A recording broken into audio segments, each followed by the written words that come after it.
Bonjour à tous, bienvenue dans cette nouvelle vidéo YouTube. J'espère que vous passez de bonnes vacances, que vous allez bien et que vous avez réussi à bien vous organiser avec toute la charge de travail que mettent les professeurs pendant les vacances, histoire que nous nous ennuyions pas. Parce que oui, des vacances sans travail, c'est pas intéressant, sinon c'est pas très amusant, quoi.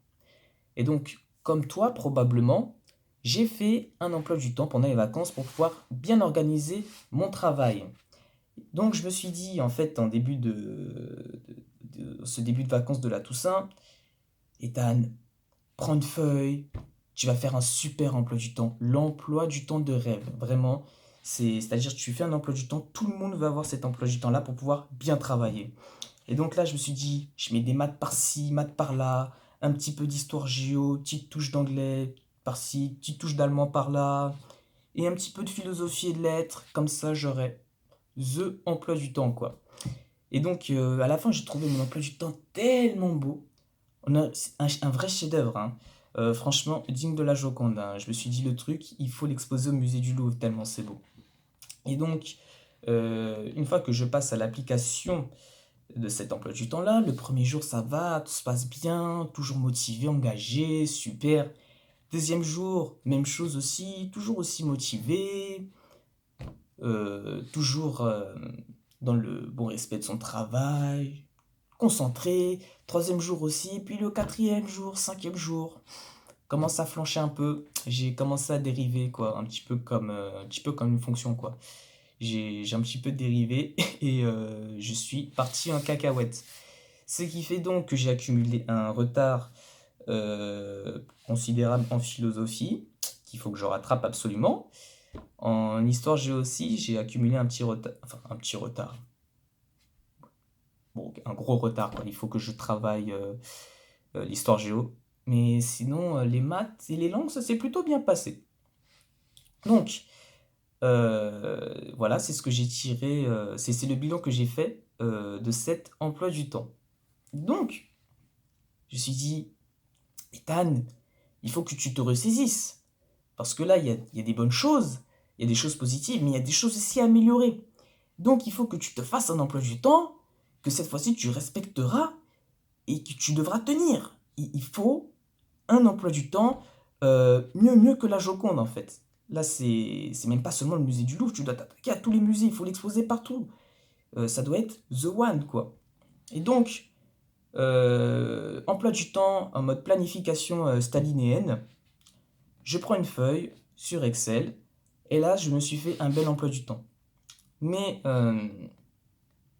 alors, dans cette vidéo, je ne vais pas t'apprendre à faire un emploi du temps parce qu'un emploi du temps, c'est finalement assez personnel, hein. C'est en fonction de la charge de travail que tu as, de ton retard, de ce que tu dois retravailler, etc. Donc, dans cette vidéo-là, je ne vais pas vraiment m'intéresser à la construction d'un emploi du temps, mais je vais plutôt m'intéresser finalement à la manière dont tu dois, enfin, aux conditions que tu dois respecter pour que tu puisses tenir justement ton emploi du temps. Et il faut tout simplement être autodiscipliné. L'autodiscipline pour moi, enfin pas pour moi, enfin même j'ai regardé sur internet et tout, l'art de l'autodiscipline, etc. Des recherches de ce genre-là pour que je puisse tenir mon emploi du temps.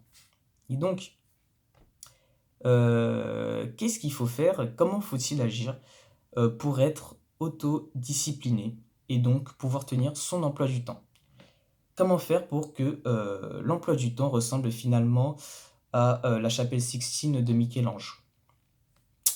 Pour ce faire, il faut d'abord respecter une première chose qui est de ne pas se plaindre. Qu'est-ce que je veux dire par là? C'est-à-dire qu'une fois que tu as constitué, fait ton emploi du temps et que tu l'appliques, il ne faut pas que tu te plaignes. C'est-à-dire, je ne sais pas, je prends un exemple. Mardi, tu as prévu de faire 4 heures de maths. Faut pas qu'après 2 heures, tu te dises, tiens, j'en ai marre de faire des maths. Et si je faisais de la SES ou si je faisais, je sais pas, de la physique-chimie, tu vois. Genre, il faut vraiment que tu t'en tiennes à ton emploi du temps. Je sais, c'est pas facile, hein, c'est plutôt compliqué, mais c'est vraiment important. Parce que ton cerveau, il rentre un petit peu en résistance, il te dit, j'en ai marre, j'ai envie de faire autre chose. Mais il faut vraiment se forcer parce que sinon tu vas continuer à accumuler du retard tout simplement, et puis tu perdras ton autodiscipline. Voilà, ça c'est la première chose. La deuxième chose, surtout éviter les phrases du genre ouais ça va j'ai le temps. Parce qu'avec les phrases ouais ça va j'ai le temps, bah, tu perds du temps, tu procrastines, tu remets à demain. Et en fait, tu te fatigues de plus en plus, quoi. Tu te rajoutes de la charge de travail alors que tu as fait un emploi du temps pour t'enlever de la charge de travail. Et donc, c'est pas pratique du tout. Euh, donc, vraiment, faut éviter les phrases du genre j'ai le temps, je peux, je pourrais faire ça genre dans 5 minutes, dans un quart d'heure. Ne pas remettre les choses à plus tard, tout simplement. Troisième chose maintenant, euh, éviter tout ce qui fatigue le corps, tout ce qui amène à la distraction et à la perte de temps. Savoir les notifications de téléphone, Netflix, et même la mauvaise alimentation. Parce que manger trop sucré, ça fatigue le corps plus qu'autre chose, vraiment. Donc c'est des choses qu'il faut éviter. Et aussi quand vous avez un emploi du temps, faites pas un truc type ouais, j'ai envie d'appeler tel ami ou j'ai envie de sortir, etc. Si vous voulez faire quelque chose comme ça, genre prévoyez-le dans votre emploi du temps ou organisez-vous en amont. Mais faites pas ça pendant les 4 heures, je sais pas, de physique-chimie que vous avez prévu de faire, quoi. Parce que c'est pas pratique sinon. Vous dites tout simplement, j'ai pas le temps.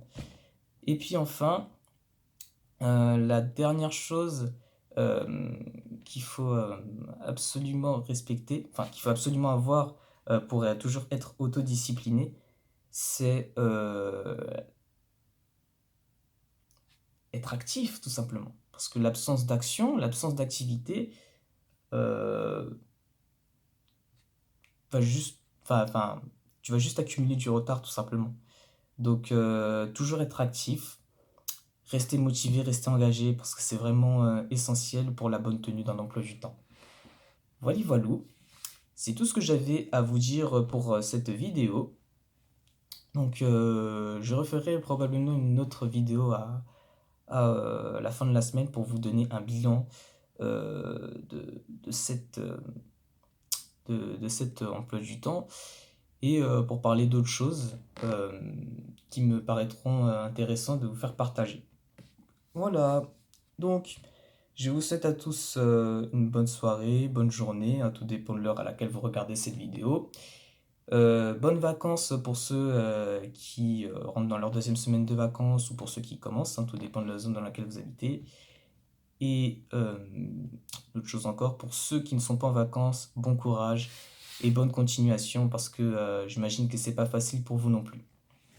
Voilà, et ça sera tout pour moi dans cette vidéo. On se retrouve à bientôt. Salut, shalom, salam, à la prochaine fois.